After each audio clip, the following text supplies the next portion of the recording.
Hello, this is Robbie Dodenbeer, and I'm going to be showing you my enhancement for assignment. So to start with here's my landing page. I am going to switch this over to the product page. As you can see, this lands on the product management page. Just to quickly show off my validations, just copy and pasting this into the W3 validator. As you can see, no errors. If you look right here, here's my CSS file. If I take that, put it in my CSS validator, still good to go. Come back to these. Clicking on the Add Category page, viewing the page source again.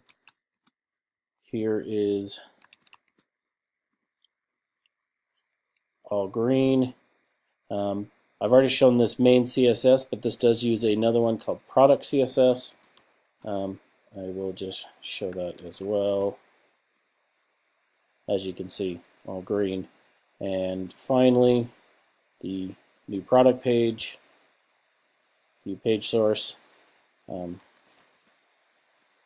Pasting that into here, check, all green.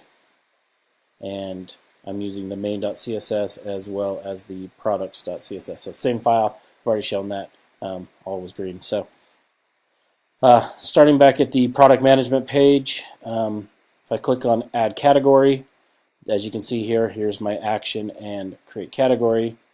I leave this blank. Here's my error message.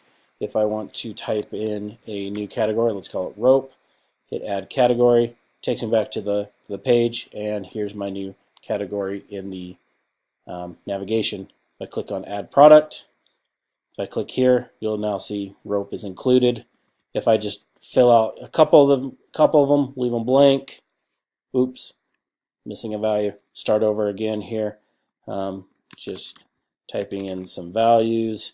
I've hard-coded in the paths for those. I'm just using these as number fields, test, add product. Your product was added successfully. It leaves you right here on this page.